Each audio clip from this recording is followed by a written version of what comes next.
Hi friends, how are you today? My name is Bailey Sarian and today is Monday, which means it's Murder, Mystery, and Makeup Monday. Hi, if you're new here, that's my new theme song. If you're new here, hi, my name is Bailey Sarian and on Mondays I sit down and I talk about a true crime story that's been heavy on my noggin and I do my makeup at the same time.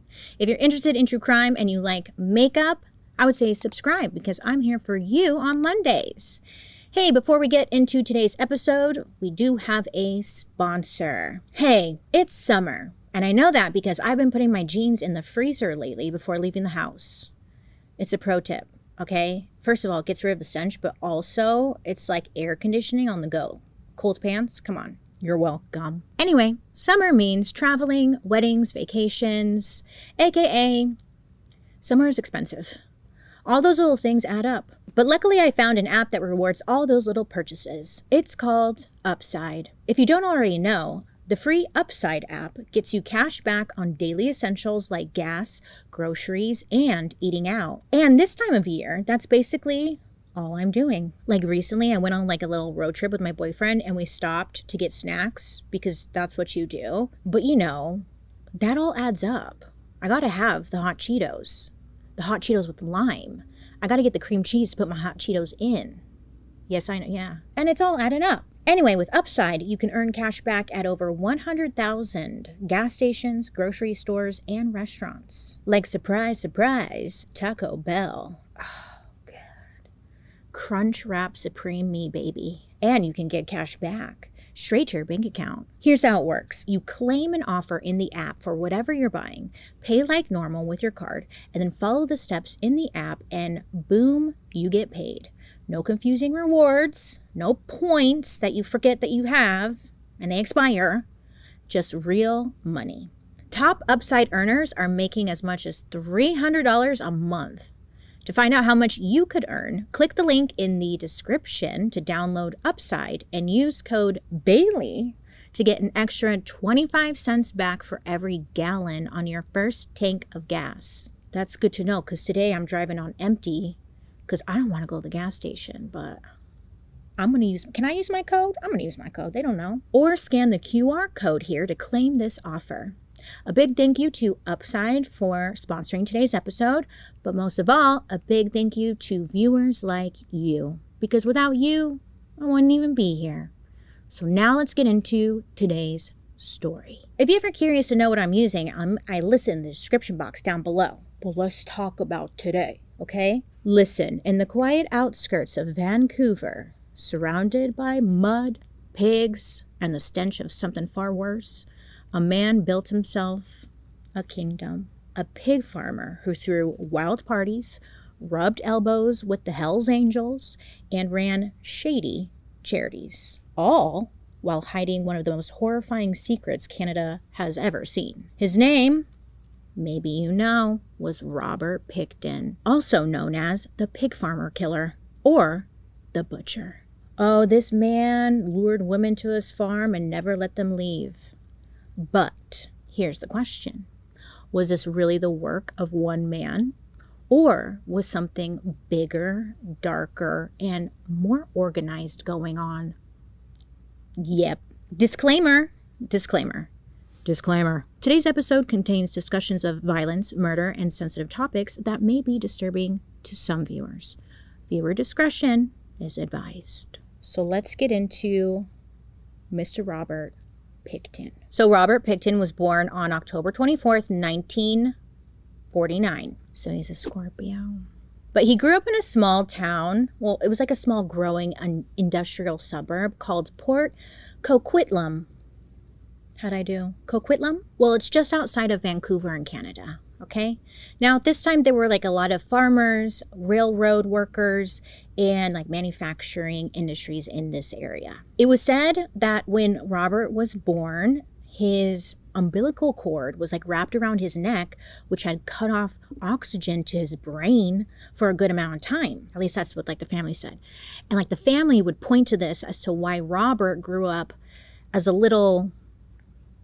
a little off odd, you could say. The Pickton family bought and operated like a really big farm where they raised pigs and cattle and then, slaughtered them. And again, like this farm was pretty damn big.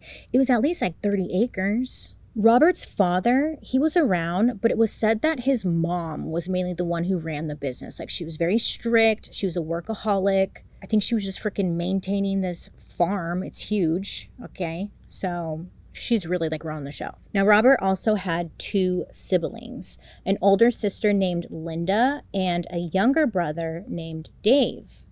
Now, I guess when Linda was younger, the mom decided like to send her away to go live with family or something because according to her, she's like, the farm is no place for a girl to be growing up. So Linda gets sent away. Honestly, if I were Linda, I'd be like, thank God. Farm life? Not for me, baby. So Linda, gone. Bye. Meanwhile, Robert and Dave, they were the ones who were working alongside their mom, really maintaining the farm, and they would do so like before school and after school. It was their whole life and their livelihood, really. So I guess the kids, like their dad was around, but I don't know. He just didn't seem to really be as involved. I don't know. He was giving me kind of like the more passive one in the marriage. Like, there really wasn't much said about him. Well, Robert, growing up, he goes to school and whatnot, and he's really not doing very well. He was a little slower than, the others, and was placed in special education classes. And then on top of that, he really struggled to have friends. Also, it didn't help that he was known for not having the best hygiene. Yeah. While working out on the farm, he would get dirty and stuff, as you do, and he would have a certain smell. And people noticed. I guess he didn't bathe often, and, he's weird. I don't want to say he's weird. He's weird. He's weird. He has a stench. So he was pretty antisocial. And honestly, I was reading all that, and I was like, it sounds like he was just straight up neglected, but okay. When Robert was 12, he got a pet calf at the farm, okay? Now, he loved this calf. He would rush home every single day after school to go see him. I mean, this was like his best friend. Well, one day, Robert came home, excited to see his calf, but he couldn't find him anywhere. So he's going around asking the family, like, where's my calf? So he was told to go check the barn. Now, this made Robert panic because he knew that the barn was the place where animals went to die. Robert told his calf to never go down to that barn. He looked that calf in the face and was like, don't ever go down to that barn. But sure enough, as soon as he walked in, he saw his best friend hanging from the ceiling, gutted, butchered. Tragic. Robert later said like this was the moment where he really kind of understood death, and it was just also devastating. Well, life goes on, and when Robert is 18 years old, some shit goes down. Okay, so he has a younger brother, Dave. So Dave finally gets his driver's license. So he's all excited. He's like, "Yay, got my driver's license!" And one day he goes out for a drive. So Dave is out driving, and he ends up like hitting a kid with his car. Now, instead of getting out of the car and being like, "Hey, you good?" he instead flees the scene. He races back home, like in a panic. He goes straight to his mom. He tells his mom everything that happened. And he's asking her, like, what do I do? I'm like, I don't know. Maybe call the police and say you accidentally hit someone. Just a thought. I don't know. But what do I know? So their mom has Dave drive she and him back to the scene where they see the kid like lying on the road. The mom, Dave's in the car still. The mom gets out of the car and she ends up rolling the kid to the side of the road and into a water-filled ditch, which I guess was like hard to see from the main road. Then she kind of like dusts her hands off and she's like, okay. Yeah. She gets back into the car. She tells Dave to just drive them back home. Yeah. She literally just rolled this poor boy into a ditch and then headed home like nothing. Now, see, I guess Robert technically, like, he didn't witness this firsthand, but he heard about it when the family was talking about it that day. Well, the poor kid, his parents are all worried, looking for him. His body ends up being found, and an investigation begins like immediately. It didn't take long for the police to lead right back to Dave. He was immediately a suspect. Now, everything about this case, like this situation, is sealed. I'm assuming because he was underage, so it's not really clear what happened to Dave. But what we do know was that he ended up going to juvenile court, so that's something. But Robert and Dave's mom, she was never charged or arrested for her involvement. So Dave must have, I don't know. I was going to say maybe Dave kept his mouth shut about his mom. I would be like, it was my mom. She did that shit. But that's just me, I guess. Now, this feels like the first time Robert realized just how far his mom would go for them, and that sometimes crime doesn't come with a punishment. And maybe Dave is thinking the same thing too. Looking at you, Dave. So when Robert was around 28 or 29, he had a major loss. First, his father passes away. And then just a year later, his mom passes away.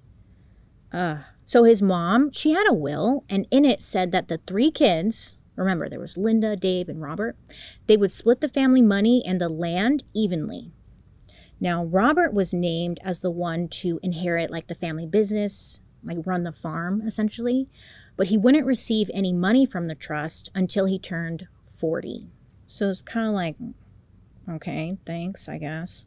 I don't know how he's feeling. But the family seemed to be having a bit of a bad run, because soon after the parents passed away, the farm somehow caught on fire, again leading to just another major loss. Now, the family farm was completely destroyed. It killed around 600 pigs. Now, luckily, around 100 pigs and 120 cattle would survive the fire, but a lot was gone. It's unclear how the fire started, but Robert was the one left to rebuild. This is a side note in my own personal opinion, but I kind of low-key think that this was done on purpose for insurance money or something.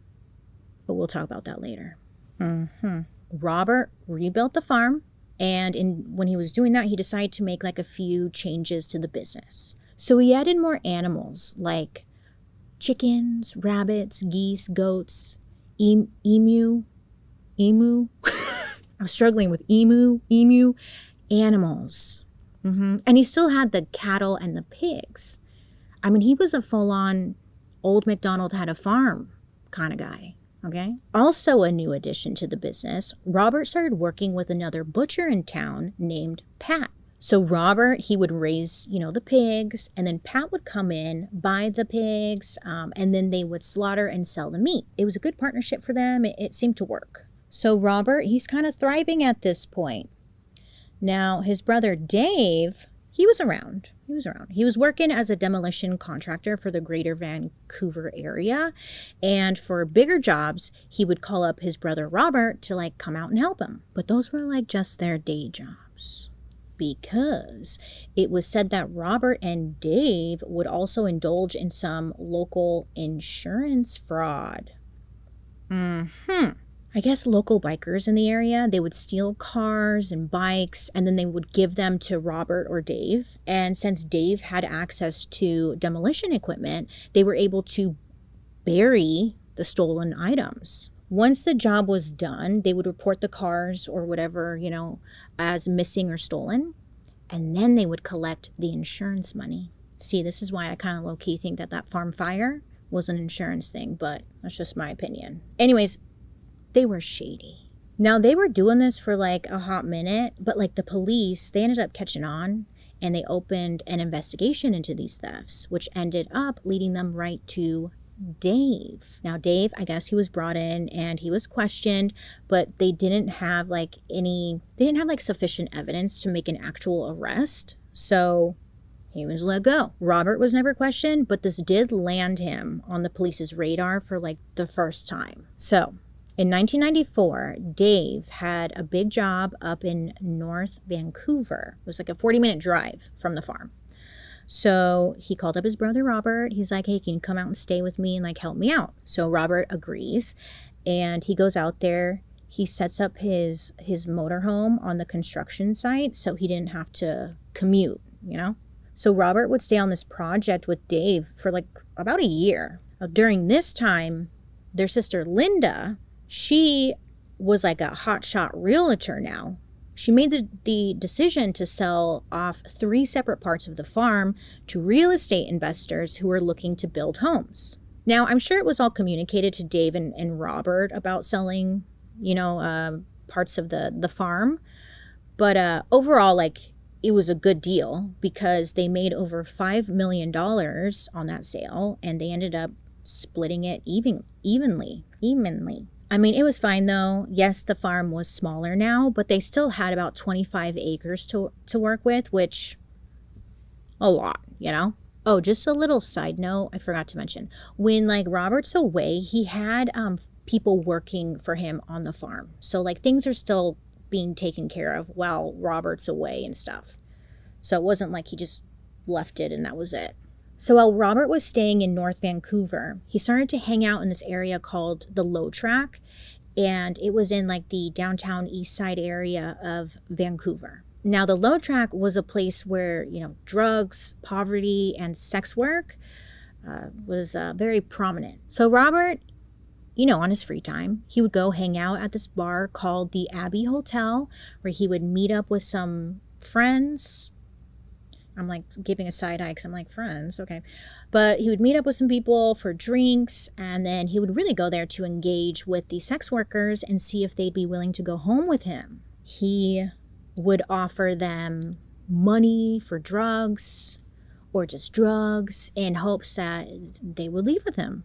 So Robert would invite them either back to his motorhome, which was like 15 minutes away, or to go back to his farm, which was about 40 minutes away, where they could, quote unquote, party more. He did this for years. Then in 1996, Robert and Dave decided to start another business. They thought, hey, idea, why don't we do a non-profit charity?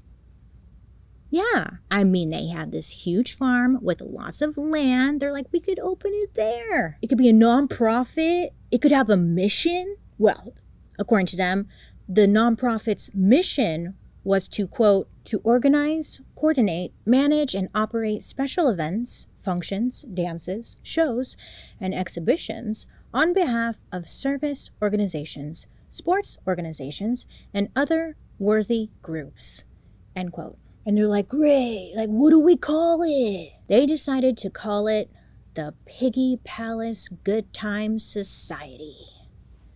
Just really rolls off the tongue. Piggy Palace Good Time Society. It honestly sounds like a good pizza place, right? Oh, I'm going down to the Piggy Palace to get some good pizza. Actually, after today's story, that's bad. That's bad because never mind. But it sounds like pizza. Great, Bailey. Well, unfortunately, this was no charity. This was no nonprofit. Instead, it was really a front to cover up the illegal bar they set up in one of the slaughterhouses. Yeah, beer and slaughter. So, yay. The Piggy Palace, though, very popular. They had wild raves. There was extreme debauchery going on. Dave, remember the brother? Yeah, he was like great friends with the Hells Angels, a notorious biker gang with a reputation for violence, loyalty, and running illegal enterprises worldwide. Yeah, he's friends with them. So he decided to hire some of the members as security at the Piggy Palace. Now, some people believe that Dave was actually a member himself, but that's never been confirmed. But they would throw these wild parties. Robert and Pat, the butcher guy, they were there at these parties. They'd be cutting up meat, barbecuing. It sounds like a good time, kind of, not really. Kind of, anyways, people loved it there. It was said that on any given night, there would be up to like 2,000 people who would show up. Yeah, huge, right? It was a well-known party spot. So the Piggy Palace really seemed to be the place to go to do like illegal and questionable activities. But regardless, or because of this, it was very popular. so popular that off-duty cops and city officials were regular attendees at the Piggy Palace. Oh yes. Oh yes. I wish I could give you names, but it was like, it's so hard to actually find names. It's just people who were like, yeah, I saw that guy's a cop there or whatever, you know? Even though Robert didn't have any issues with the cops at the Piggy Palace, he did make several decisions that eventually made him a person worth looking into. You see, in March of 1997, Robert, he went over to the low track area and he offered a sex worker named Wendy drugs and $100 to go out to the farm with him, you know, and she accepted. So they drive out there, and when they get to the property, they head to his trailer. When Wendy gets inside of the trailer, she like is looking around and she notices that there is a sleeping bag on the floor and a large roll of like clear plastic next to it. She's like, love your decor. It's cool. Okay. They do the deed. Wendy gets her money. Then she heads to the bathroom. When she comes out, she asks Robert if she could use his phone. And he's like, sure, here. So Wendy, she's on the phone and she notices that Robert is like coming towards her. She's like, what? Robert then tries to slip a handcuff on her wrist. So she's like, what the fuck? No. And she immediately starts to fight back. So there was a struggle. They were like wrestling and fighting and like going back and forth, kind of making their way into the kitchen area. So when they're in the kitchen area, she notices a knife. She grabs the knife. She starts slashing at Robert. She stabs him in the arm, and then she slashes his face from ear to ear. Then, good for her, then she gets him good, because the knife, she stabs him, the knife ends up like chipping a bunch of his teeth as it went through his face. She's just going. So then she tries to make a run for it. But Robert somehow grabs her. And then according to Wendy, like things really just kind of got fuzzy here. But she does remember that they somehow ended up outside the trailer, now fighting by Robert's truck. So at this point, Wendy is, she still has the knife. It's in her hand. And according to her, she just stabbed him right in the back. And then he went down. So she's like, oh shit, you know, she needs to like get help. So she runs to the nearest house, knocking on the door, no one answers. Then she sees a car coming down the road. So she runs out and she like flags them down. It was like an older couple that was driving the car, and they agreed to take her to the hospital. But before they drive off, Wendy points to the trailer and she tells them that like, look, if I die, the man that killed me lives in that trailer. And then they drive off. So at some point during this whole fight, Robert was able to stab Wendy. Like she had noticed she was bleeding from like her stomach area. She doesn't know like when it happened, but she knew she was bleeding. So the couple that picked her up, they take her to the hospital. When she gets here, she's, you know, taken back to go into like surgery. And the couple that took her to the hospital, they tell the staff that there was a man back at the location who was also hurt. So this part honestly was like a little confusing, because somebody goes back to Robert's place and picks him up and brings him to the hospital. I'm thinking maybe, is that like free healthcare? Because in America, people would be like, so? Anyways, but Robert, I guess, is picked up by an ambulance or something and is brought to the hospital. He's given like 150 stitches, and then he was released. Yeah. I was like, that's nice. He was released, and I know what you're thinking. You're like, why the hell wasn't he arrested? And honestly, couldn't quite find a clear answer. I think my assumption is that the police had to wait for a statement from Wendy, and at this point she was like undergoing surgery. She was not fully there. But it's unclear why Robert was just sent home. So all this happens, Robert is released, and word gets back to Robert's brother, Dave, about what happened. So Dave calls up an old like family friend. Her name is Lisa. Dave asked Lisa to stay at the farm and take care of Robert while he was healing. And in return, Dave said that he would pay for her car insurance and like help her out or whatever, you know? So Lisa agrees and she moves in. She goes to the farm, she moves in for a bit, and she's staying like in Robert's trailer. So Robert is back at the farm, you know, he's down, and Lisa's there. And Lisa, she starts looking around. Maybe like snooping a little bit. I don't know. She's just like looking around as you do when you're in someone else's house, maybe. I don't know. But she's looking around and she starts like noticing some odd things. First, she like came across a bunch of IDs, okay, like ID cards. And they belong to like a bunch of different women. And she's like, okay, like, that's weird. Then she found a bunch of different women's clothing. She's like, okay, also weird. Then she like looked a little closer. On some of the clothing, she noticed some of them had blood all over them. I don't know about you, but I would be out the door. I'd be like, okay, thank you so much for your time. Bye. She takes note, okay? She takes note. Well, Robert, I guess he's like high on pain pills. He starts talking to Lisa. He's like saying some weird off the wall things. He was going on about how he wanted to finish off Wendy. Then Robert asked Lisa to get him some syringes. He specifically asked her to get half clean ones and half already used ones. Now, Lisa saw this as like a big red flag for many reasons, but one that stood out the most, I guess, was that he was asking for syringes and she knew he wasn't a drug user. So she's like, why do you need those? Yeah, I know. You think it would be the blood on the clothes, but no, it was the syringes. Now, Lisa, she didn't go to police or anything, you know. Instead, she ends up telling a mutual friend, this guy, he worked on the Pickton farm. His name was Bill. So she goes to Bill and she tells him, like, she's like, low-key, I think Robert could be a serial killer. Okay, she's like, the IDs, the blood-stained clothing, the syringes. What is he, like poisoning people or something? She's telling this to Bill. Well, 17 days after the attack, Wendy, she luckily survived and she told the police everything. So finally, Robert was arrested and charged for attempted murder, unlawful confinement, and aggravated assault. Now remember, the Pickton family, they had money. So he was able to hire the best criminal defense attorney in Vancouver. But when it came time for the trial to start in January of 1998, Wendy didn't show up.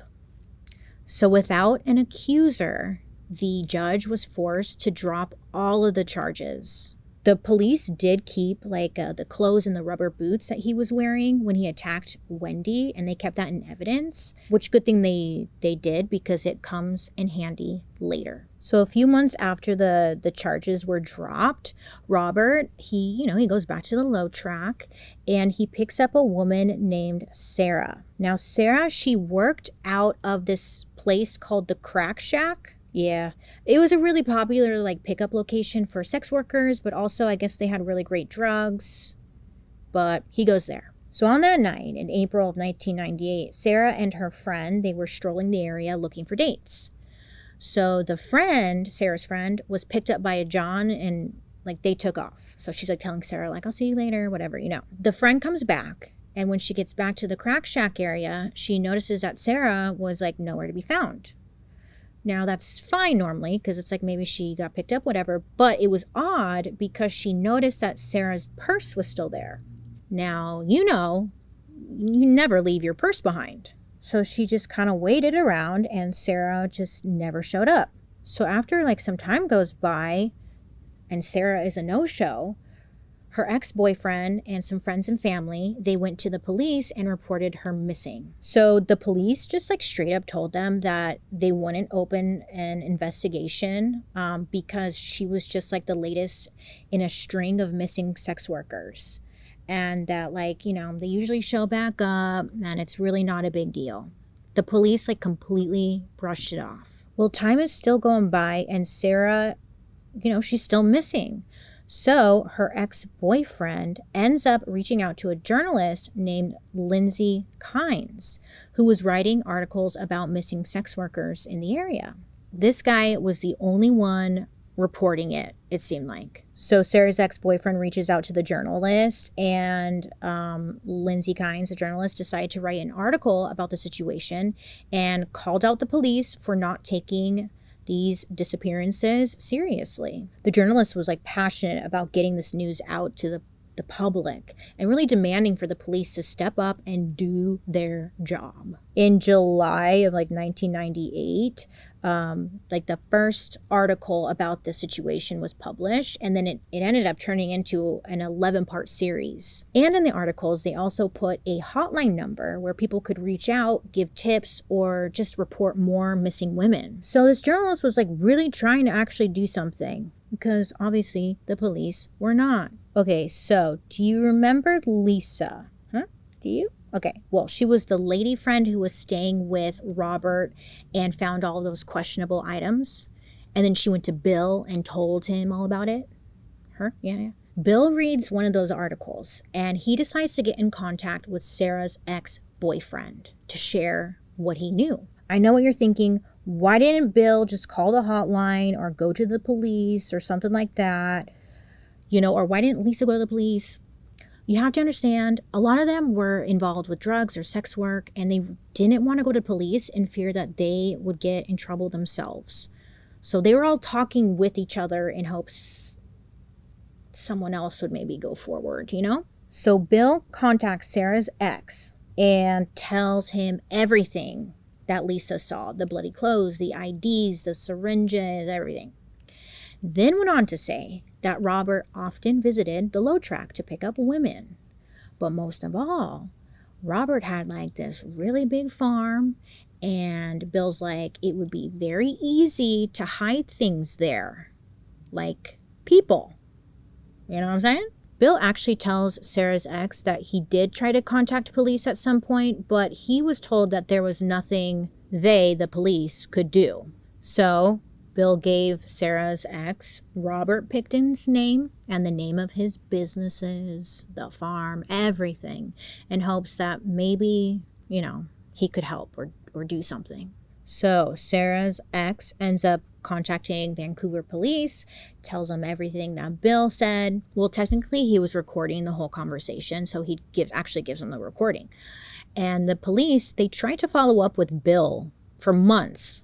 Like they tried, but Bill had addiction issues of his own, and he was really hard to track down. So it definitely slowed things down. But there were 2 Vancouver Police Department investigators who were actually like paying attention to all these disappearances. At this point in 1998, in the Vancouver area, there were about 35 missing women on their list. So they were really thinking like a serial killer was in the area. So they brought on Deputy Inspector Kim Rossmo to help, who was like very well known for his work in criminal profiling. So Kim Rossmo helped put together a computer program called Rigel. Now Rigel like analyzed crime details, it calculated the chances the crimes were linked, and even identified potential suspects or serial offenders. And it turned out to be a very powerful tool. But at this time, it was 1998, okay, and technology like this was new, and a lot of the higher ups at the Vancouver Police Department, they did not like or trust this new guy, Inspector Rossmo, coming in with his little computer program and telling them what to do. I know, it sounds like such a freaking joke, but it's true. So the police just didn't use this tool. Later on, one of the investigators that asked for Inspector Rossmo's help said, quote, Pickton would have been in jail and all those women would have been saved, end quote, had the higher-ups taken him, Rossmo, or the case seriously. In September of 1998, another article by Lindsay Kynes came out about the missing women, And again, once again, was going in hard, calling out the police for not doing anything. Now, people in the area who are reading the article, they're becoming outraged. They're demanding that the police step up, that they do something. And honestly, like those articles, they really generated a lot of buzz and actually caught the attention of the television program America's Most Wanted. And they did a full-on episode about the missing women. They also offered like $100,000 reward for information about the case.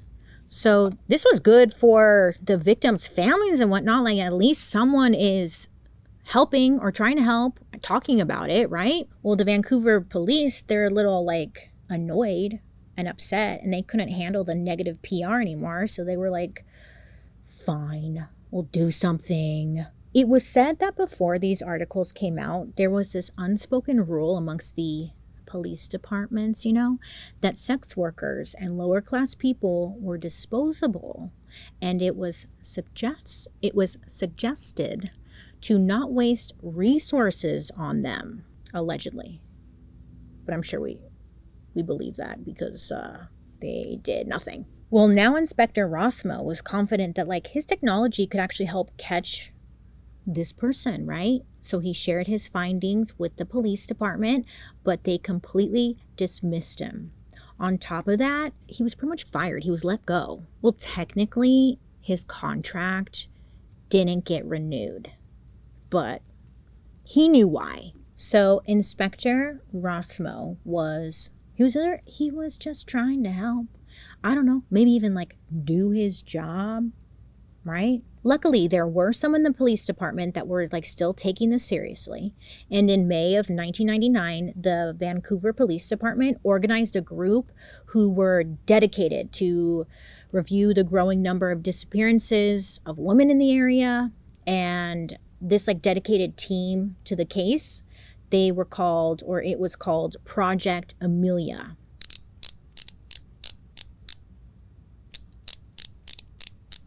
So Project Amelia was able to gather a lot of DNA, information about the missing women, and even received tips mentioning Robert Pickton by name.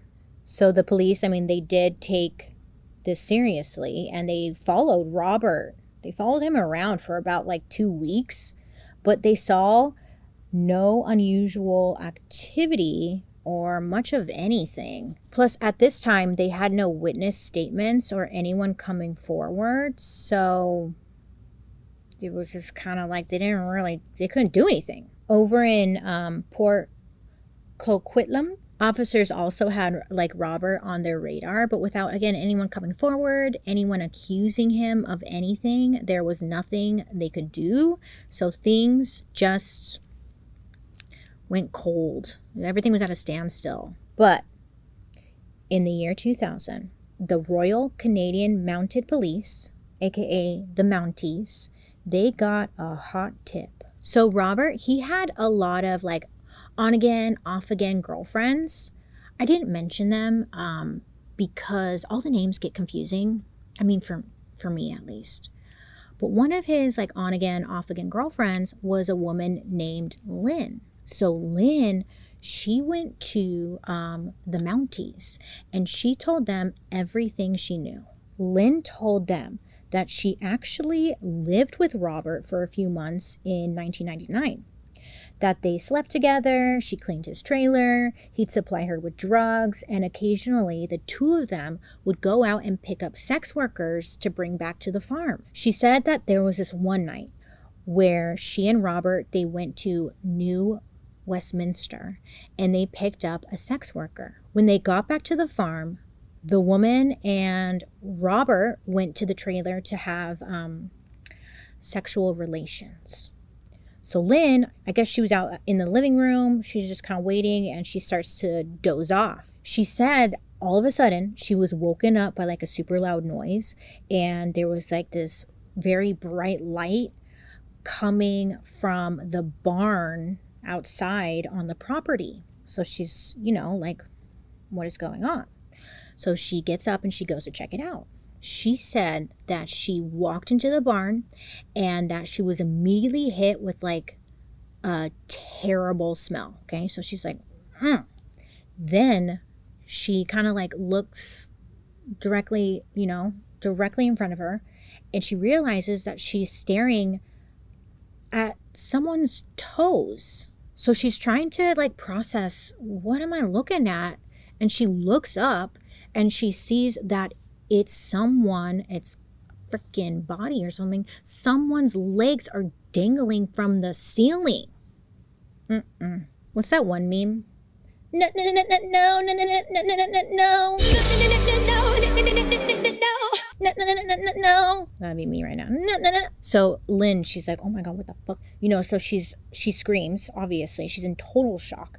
Robert, he's in there. He pulls her like further into the barn and he closes the door. Lynn said that she like looked around. She's like looking around, right? And she notices that on the table, it was covered in blood and there were like dark clumps of hair on it. She's like, what the fuck? She looks at Robert and she realizes that he is covered in blood as well. No. That's all I could think of. My brain just went there. Poor Lynn. Lynn said she was completely frozen. She's trying to comprehend, what the hell am I seeing right now? But she knew that this person that was hanging was the woman that they had just brought back to the farm because she recognized the red toenail polish. Trauma. Oh gosh. So I guess Robert, he's like trying to calm her down and he tells her, quote, she's just like a pig anyways. It's all right. It's going to be all right. End quote. Okay. Robert then threatened her by saying, like, if you say a word to anybody or do anything, you will be right beside her. So Lynn freaked the F out. She wants to get out of there. But he like won't let her out of his sight. Eventually though, he ends up calling her a cab. He gave her $100 so she could buy drugs and liquor, and then told her that he would pick her up the next day. When this originally happened, it messed Lynn up. Like, she ended up fleeing the area. She went off the radar for a bit and she was gone. But finally, she wanted to come forward and report her experience. And this was like, great. This is exactly what they needed, right? Well, unfortunately, something happened. Personally, I think Lynn was threatened by someone because she ended up going back and recanting her statement, saying that she made it up. No. The Mounties, I guess they did question Robert, but like, he didn't say a peep. And without Lynn's statement, they had nothing. And once again, like, they were back at square one. In 2001, Robert, still doing his thing at the farm, working with his butcher partner, Pat, and at times he would be working with his brother, Dave, like with his business. I guess a year earlier, in the year 2000, the Piggy Palace Good Time Society, they had lost like their nonprofit status and they were formally disbanded for failing to file required financial statements. So they had to shut down. So like with this loss of income from the parties or whatever the F they were doing, Robert, Dave, and their sister Linda ended up selling more of the farmland, and they invested in rental properties. Well, over in Vancouver, the police department, they were making no progress. They were very high and mighty, telling everyone there was no serial killer in the area. Like, shut up, you guys. Get over it. But the public, they didn't believe them. They did not believe them. That internal team called Project Amelia, they completed their case review saying that there were now 45 missing sex workers from the Low Track area. So like the number was growing. Or someone just wasn't being honest about the number. Either way, 45 women. So naturally, our favorite journalist, Lindsay Kynes, put out another article about the missing women and like actually giving a full number based off of that report. And the public, again, putting more and more pressure on the Vancouver police to do something. So the police decided to actually invest more resources into the investigations and started to work with other departments and agencies, finally. So the Vancouver Police Department, they ended up interviewing 130 sex workers in the area, and they asked the women, like, hey, have you ever had a bad date experience? Or like a man who just really scared them. You know, they were looking for a pattern, a name that was repeated over and over again. And throughout the interviews, Robert's name did not really come up. But you know whose name did come up? His brother Dave. Isn't that weird? Yeah, and it wasn't just like one time. It was a handful of times. You know what's even more weird? They kept getting the name Dave Pickton. And you know what's the most weirdest thing of all? He was never brought in for questioning that we know of. Now, tell me what that's about. Now, it was said that this is what like got the Pickton name on their radar again. But I could sit here forever going like this, because why wasn't Dave brought in? Just a little weird, isn't it? Anyway, so the Pickton name is on their radar again.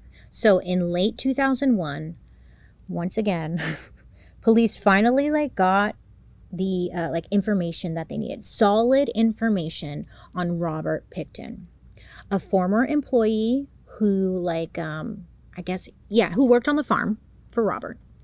He shared with the police that Robert, had several unregistered and illegal firearms on his property. And with this information, police were finally able to get a search warrant for the farm. I know. Because I was like, so it wasn't the other allegations and stuff that was mentioned. It was the firearms. But okay, fine. Like, it's movement. It's movement. But at least now they got their in. They finally got a warrant. While filing the warrant request, the investigator from Port Coquitlam, PD, they saw a note on Robert's file saying to contact Vancouver police if anything came up. Yeah, so this little note and all that connected all the investigating police departments for the very first time. Because this entire time, they were not talking to each other, these departments, because Vancouver had their own police, Port, they had their own police, New Westminster, the Mounties, none of them were talking to each other. I know, very frustrating. So on February 5th, 2002, police were finally able to search Robert Pickton's farm. Thank God. So he was arrested. Did I mention that? Well, he was arrested. Okay, so he was taken away. Now they're able to search his farm. Mind you, it's huge property. So they look in his trailer and they see, this is where he had been living majority of the time. They found handcuffs, zip ties, a paper that had a list of women's names on it. They found women's clothing, purses, illegal guns, sex toys. And based off the images I saw, I was like, it was dirty. Never seen a duster before. That place had never been dusted. And then they found a very questionable item. It was a Weston 22 revolver, okay, with a curved plastic dildo covering the barrel. I was like, what? Robert said he used it as a silencer. Yeah. I was like, points for creativity, I guess. Oh, God. My nasty brain, and maybe your nasty brain went there too. I was thinking, did he insert it and then shoot it? I don't know. Anywho. So also in Robert's trailer, police found an inhaler. And this inhaler belonged to a woman named Sarian, who had just recently disappeared from Vancouver. Now, this discovery was the missing link that allowed the Vancouver police to now join the search at the Pickton Farms for their own investigation. So again, Robert was arrested and he was being charged with storing a firearm, possession of a firearm without a license, and possession of a loaded, restricted firearm without a license. And I was like, yay, finally. But don't get too excited, because literally, the next afternoon, Robert was released on bail. Yeah. Remember, this family, the Pickton family, they actually had money. Yeah, they act like trash, but they had the cash, and they bailed his ass out.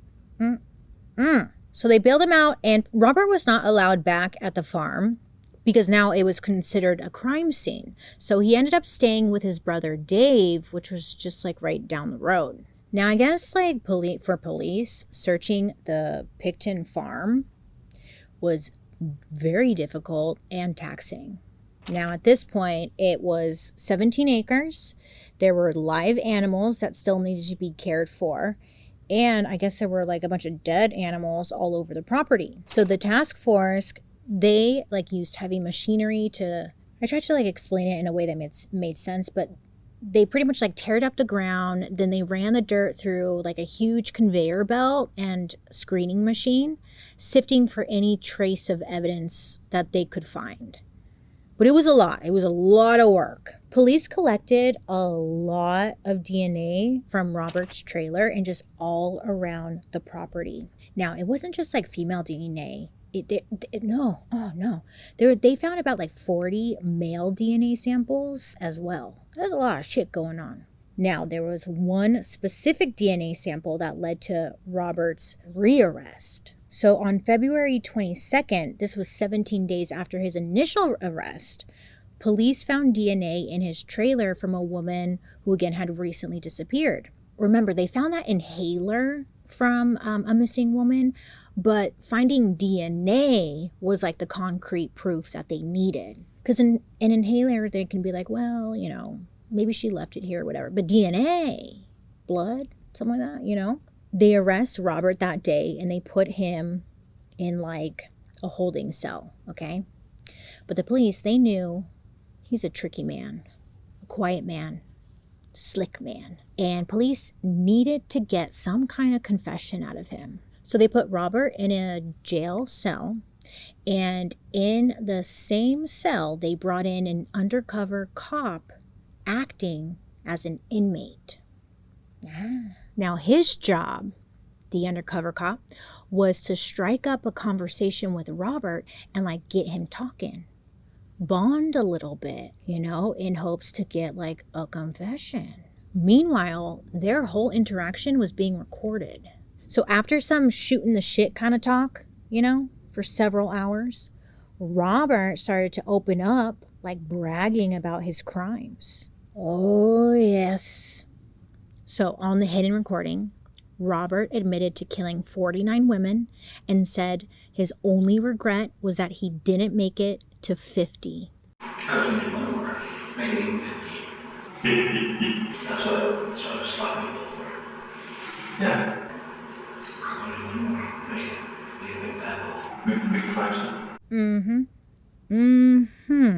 The task force continued to search the farm. So when they were searching, they found human bones, flesh, hair, teeth, skin, nails. That's not all. They found body parts in some of the freezers where the pork was stored, and several heads that had been sawed in half. Yeah, I don't know what they were doing. I don't know. Even more disturbing, kinda. Yeah. All of it's disturbing. The police found 3 bags full of ground meat that had human remains mixed into it. Yeah, I know. Was he selling it? Did he eat it? Was he eating it? Did his partner, Butcher Pat, know about this? Was he involved? I had so many questions. There was also evidence that some pigs on the farm may have consumed human remains, given that the bodies that they found were left in the areas where the pigs ate their food. And rumor has it, pigs eat anything. I thought pigs are picky, and they are not. They will eat you right up. Now, unfortunately, some of the DNA samples didn't provide enough evidence to be added to his charge list. But in the end, though, Robert was charged with 27 counts of first-degree murder. And his dumbass pled not guilty to all counts.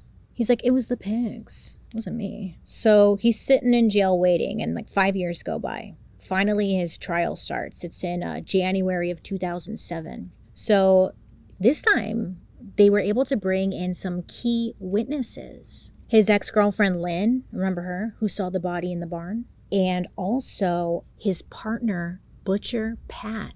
Now get this, both of them, Lynn and Pat, they were both originally arrested for their involvement with the murders as well. But both of them took plea deals and testified against Robert. I know. I was like, wait. So were they involved and they were just taking the plea deal? What? But most of all, I was like, what about Dave, though? Where's Dave? Or Linda, the sister? I don't know if she was involved or anything, but like, something's going on, right? So in court, it came out that over 80 different DNA samples were discovered, like at the scene, including some DNA from the rubber boots collected from Robert's fight with Wendy, his sole survivor. Yeah, remember I told you that would come in handy. Robert's defense lawyers claimed that the farm was like a beehive of activity, that other persons, unknown and known, used Robert's place to kill the women without him being involved. And that would explain why there was so much DNA found at the farm, both male and female. His defense also said that, Robert's intelligence very low, so his confession was just made up, and that he was just trying to impress his cellmate. Robert's team, they, cross-examined Lynn, and they questioned, why she took her original statement back when she first shared it with the Mounties. And they're giving her a hard time about that. And Lynn told the court, that she feared for her life. But now that Robert had been arrested, she felt safe telling the story or sharing her experience, and she was sticking with it. So on December 9th, 2007, Mr. Robert Pickton, he was found guilty of 6 counts of second-degree murder, even though he was charged with 6 counts of first-degree murder. I know. I was like, wait, what? Huh? Why second? See, in Canada, the difference between first-degree and second-degree murder comes down to how much planning was involved. First-degree is premeditated, carefully planned out, while second-degree is more spontaneous, more like a crime of opportunity. Regardless, Robert received a sentence of 25 years to life. About damn time. Look, in 2010, Robert's lawyers, they felt that his conviction was the result of an unfair trial, and they filed for an appeal. It went to the Supreme Court of Canada, and they were like, no, dude. They ruled that the conviction still stood. There's a lot more nitty-gritty detail there, but at the end of the day, everything stood still. Or still stood. You get it. Now, once the trial was over, the Vancouver Police Department, they had problems of their own, because an investigation was opened regarding their handling of this entire case. I mean, obviously, they freaking blew it, right? How they handled everything. The lieutenant governor and council ordered an inquiry, and in 2012, when the report was done, and they realized that the police department seriously dropped the freaking ball, it led to 63 recommendations for improvement to ensure this never happens again. Have they applied these 63 recommendations since then? I hope so, but let's be real here. I don't know. I want to think yes, but hopefully. So, where are they now? Well, Robert was kept in a maximum security prison, and just last year, in May of 2024, I was like, what? He was attacked by another inmate, left him in a coma, and then Robert Pickton, he died on May 30th, 2024. Wow. His brother Dave, I was looking at you, Dave. I was looking at you, Googling you, trying to find out everything I could about you. Because something ain't right with you, Dave. Dave, in my personal opinion, literally got away with everything, is still living and working in the greater Vancouver area, running a demolition business. His sister, Linda, remember Linda? Yeah, not much is known about her, obviously. She really seemed to like stay out of everything. I just get a... Don't you get a little like, feeling? I don't know. Maybe it's just me. After all of this, though, so after Robert was convicted and everything, Linda and Dave, they actually sued the city and the police for not receiving money to repair damages made to the farm during their search. I was like, get the fuck over it. They also, in the end, like sold off most of the farm, and now there are homes and commercial properties on the land. I did a little Google Street View and I was like, ugh. Cute little house on an area where there were bodies and stuff. Okay, that's fine though. So some of the families of the victims, they actually banded together to sue the city, provincial, and federal governments, as well as the RCMP and Vancouver police, plus Robert's siblings. The families believed that the siblings had to know what Robert was doing. They just felt they had to know. But without any like physical proof, the siblings, they were dropped from the lawsuit. But, you know, all the government and the police and all that, they still were being sued. And the case ended up settling, and the victims, their families, did receive compensation. It doesn't bring the victims back, but, you know, it's a small, like, accountability win, I guess. I don't know. In a wild turn of events, Robert's ex-girlfriend, Lynn, who testified against him in court, well, she ended up getting convicted and, like, sentenced to 12-month suspension for threatening her boss and her boss's family on like numerous occasions in October of 2022. And the only reason I bring that up is because there was rumors that Lynn was involved with the situation that was going down on Robert's farm, but also because during this situation, she left a voicemail to her target saying, quote, "You know what, you stupid bitch? We're going to raise pigs, and you're going to be the first one I feed to the pigs. You got it?" End quote. And that to me was like, oh shit. Was she? You know what I'm saying? Anywho, that, my friends, is the story of Robert Pickton. I'm just now realizing everyone knows him as Willie, and I've been calling him Robert this whole time. So if you're confused there, sorry about that. But yeah. Anyways, my thoughts here. Look, listen, and this is all my personal thoughts. I personally feel like Robert did not work alone. There was lots of male DNA found on the property. Yes, they held lots of parties and that piggy palace or whatever. So yeah, there would be a lot of DNA there in general. But like there was male like blood found on some of the objects. I just think a lot more people were involved, and Robert did not work alone, in my opinion. More people had to know what was going on. I think people were doing bad things, knowing that they could go to the Pickton farm and easily get rid of people, or have Robert get rid of people. Like there was some kind of deal going on like that. Do you know what I'm saying? Some people say that Dave, the brother, he was like a member of the Hells Angels. So what if, in my imaginative brain, like what if the Hells Angels were like, hey, I need you to get rid of a guy, you know? And Dave's like, oh yeah, I got a farm. Like, don't worry, Robert will take care of it. Willie or whatever.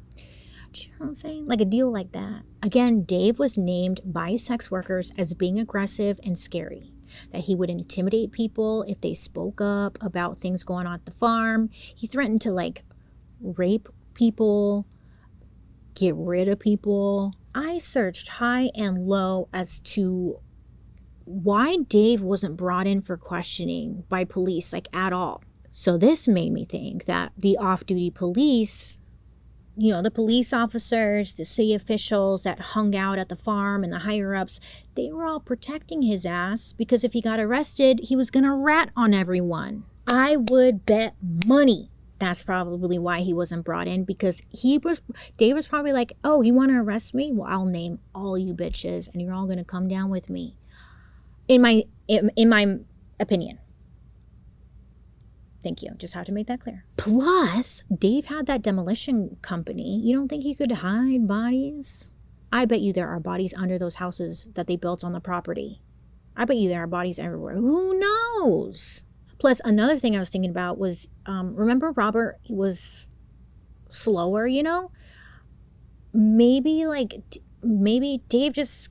I'm not saying Robert was like a good person and didn't do anything bad. He did bad things, okay? But maybe Dave also was taking advantage of that a little bit. I don't know. Let's say Dave was like, he killed someone in my fake story. And then he would go to Robert and be like, hey, I need you to handle this. Thanks. Get rid of this. I don't know. Something about this whole story made me feel like Robert was the go-to guy to like handle things. Do you know what I'm saying? Like, you go to him and you'd be like, handle it. And then he would. He was still a bad guy doing his own like shitty stuff too. But I don't think it was just him. And then plus having the Hells Angels on your side. I bet the Picktons felt like they were untouchable. And they kind of were. And then obviously, if the police departments actually did their job and cared about missing women in general, maybe, just maybe, a lot of the disappearances could have been prevented. Not even maybe. Probably. I was over here naive, I guess, thinking that police in Canada they're probably so much better and actually like do their job. But in the end, I'm like, shit, they're all the same. The story of Robert Pickton is an awful reminder of how many systems failed the victims long before he ever laid a hand on them, and how the most vulnerable are often the easiest to overlook. And at the end of the day, they all deserved better. And something bigger is going on too. But I would love to hear what you guys think. Do you think Robert Pickton really acted alone?